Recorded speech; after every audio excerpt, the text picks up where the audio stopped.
that is that we're not prepared to close the door to an argument in another state where the state's interests haven't cut the legs out from under the arguments.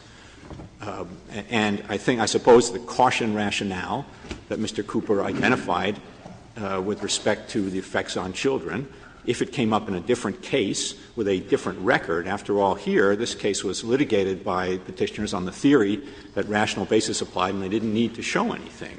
And so they didn't try to show anything. Our view is that heightened scrutiny should apply, and so I don't want to kid about this. We understand that would be a very heavy burden for a state to meet. All we're suggesting is that in a situation in which the state interests aren't cut out from under it as they are here, that issue ought to remain open for a future case. And I think the caution rationale would be the one place where you might leave it open, but you can't leave it open in this case. General, there is an irony in that, which is the states that do more have less rights? Well, I understand that, Your Honor, but I do think that you have to think about the claim of right on the other side of the equation here. And in this situation, the argument here that gay and lesbian couples can be denied access to marriage on the ground of an interest in responsible procreation and child rearing just can't stand up, given that the parents have full equality. The gay and lesbian parents have full equality apart from. Do you want us to assess the effects of same-sex marriage, the potential effects of same-sex marriage, the effects of Proposition 8? But what is your response to the argument, which has already been mentioned, about the need to be cautious in light of the newness of the concept of same-sex marriage? The one thing that the parties in this case seem to agree on is that marriage is very important. It's thought to be a fundamental building block of society, and its preservation essential for the preservation of society. And traditional marriage has been around for thousands of years. Same-sex marriage is very new. I think it was first adopted in the Netherlands in 2000.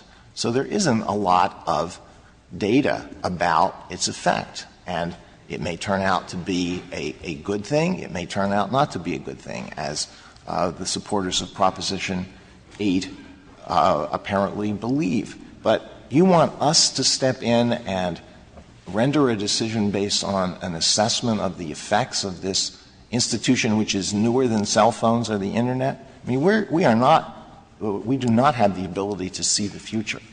On a question like that, of such fundamental importance, why should it not be left for the people, either acting through initiatives and referendums or through their elected public officials? I have 4 points I'd like to make in response to that, Justice Alito. I think they're all important. First, California did not, through Proposition 8, do what my friend Mr. Cooper said and push a pause button. They pushed a delete button. This is a permanent ban. It's in the Constitution. It's supposed to take this issue out from the legislative process. So that's the first point. Second. Well, just in response to that, of course, the Constitution could be amended. And I think I read that the California Constitution has been amended 500 times. So it's not exactly like the U.S. Constitution. It's of course not. But it is. But the aim of this is to take it out of the normal legislative process. Second point is that with respect to the concerns that Your Honor has raised, California has been anything but cautious. It has given equal parenting rights, equal adoption rights. Those rights are on the books in California now, and so the interest that California is that petitioners are articulating with respect to Proposition 8 has to be measured in that light. Yeah, but the rest of the country has been cautious. And that's why and you're asking us to impose this on the whole country, not just California. No, respectfully, Justice Scalia, we are not. Our position is narrower than that. Our position, the position we have taken is about states. It applies to states that have, like California and perhaps other states that have granted these rights short of marriage. I want you to get back to Justice Alito's other points, but is it the position of the United States that same-sex marriage is not required throughout the country? We're not we are not taking the position that it is required throughout the country. We think that ought to be left open for future adjudication in other states that don't have the situation California has. So your position is only if a state allows civil unions does it become unconstitutional to forbid same-sex marriage, right? I see my light. Oh, you can go on. Good. Thank you. Our position is I would just take out a red pen and take the word only out of that sentence. When that is true, then the Equal Protection Clause forbids the exclusion of same-sex marriage, and it's an open question otherwise. And if I could just get to the third reason, which I do think is quite significant, the argument here is about caution. It's an argument that, well, we need to wait. We understand that. We take it seriously. But waiting is not a neutral act. Waiting imposes real costs in the here and now. It denies to the parents who want to marry the ability to marry, and it denies to the children, ironically, the very thing that petitioners focus on is at the heart of the marriage relationship. So, but you're willing to wait in the rest of the country. You say it's got to happen right now in California, but you don't even have a position about whether it's required in the rest of the country.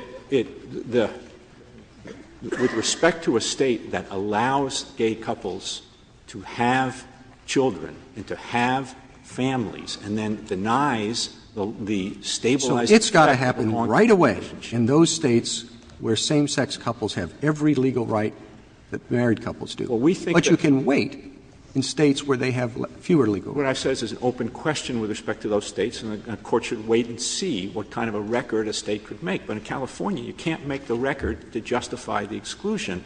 And the fourth point I would make on this, recognizing that these situations How would are the not — records be different elsewhere? Well, they might try to make a different record about the effects on children, but there isn't a record to that effect here.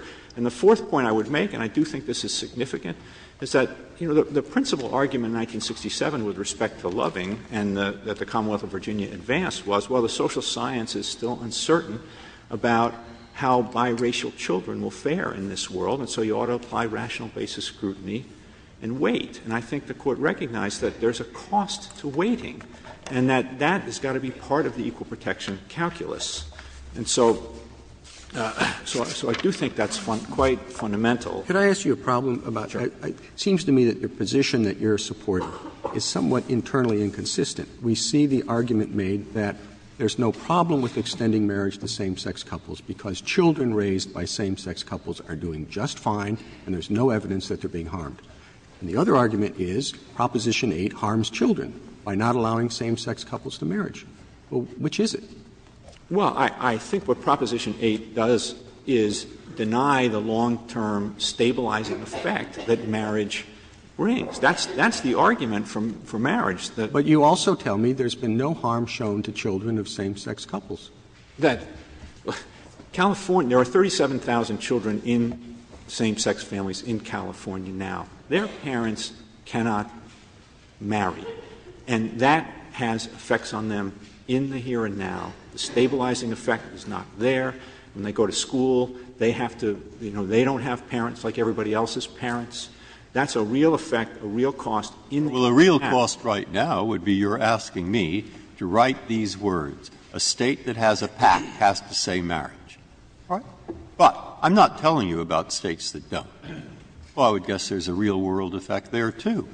That states that are considering pacts will all say we won't do it.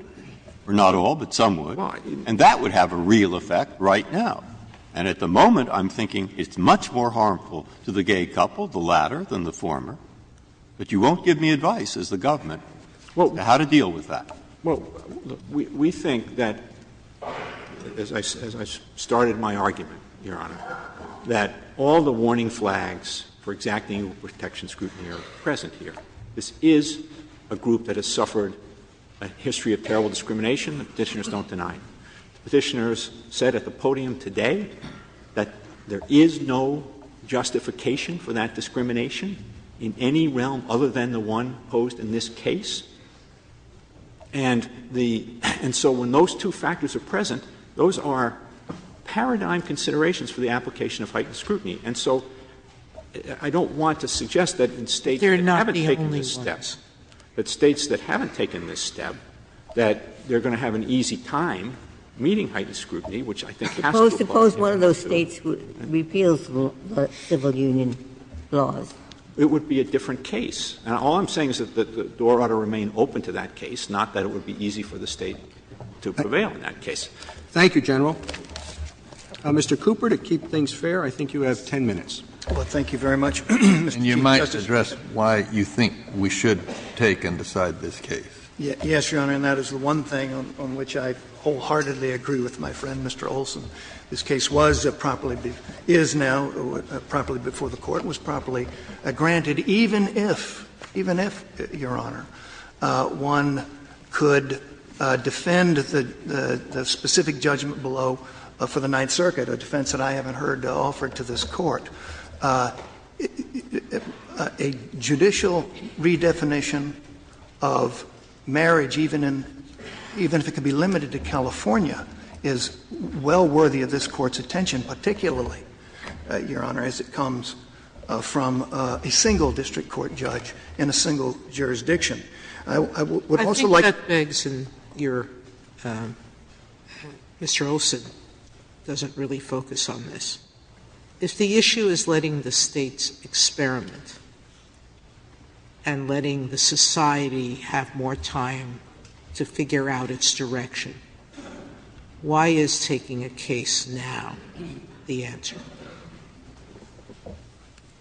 Because, Your Honor, we let issues perk, and so we let racial segregation perk for 50 years, from 1898 to 1954.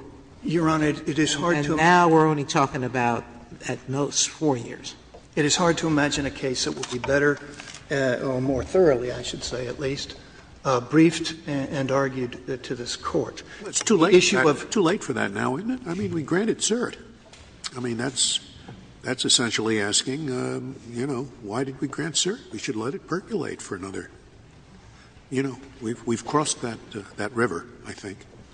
And in this particular case, to not grant certiorari is to essentially bless a judicial decision that that at least in the state of California, the people have no authority to step back, hit the pause button, and allow the experiments that are taking place in this country to further mature.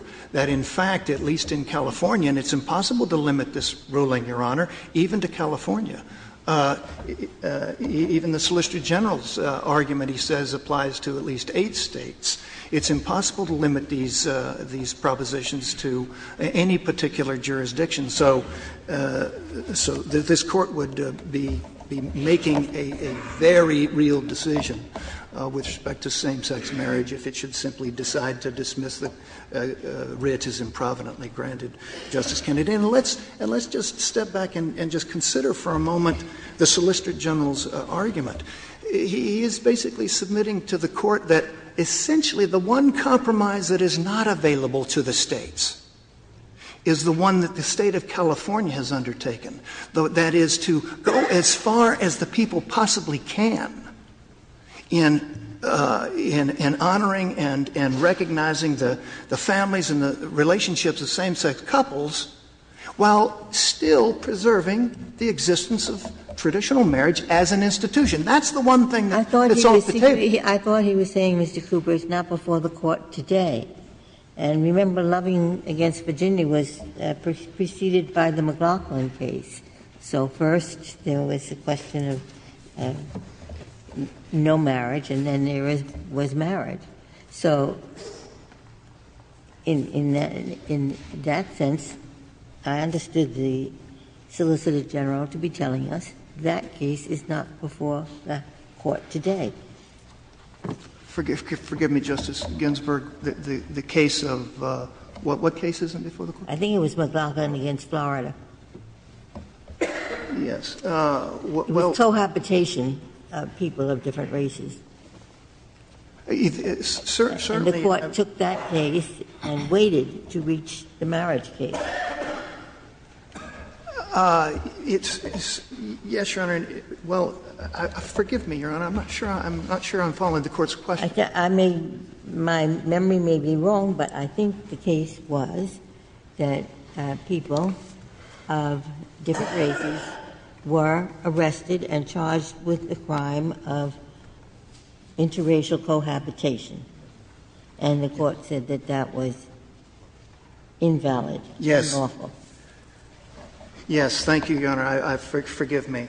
I'm glad counsel for the respondents mentioned the Loving case, because what this court ultimately said was patently obvious, is that the colors of the skin of the spouses is irrelevant to any legitimate purpose, no more so than their hair colors.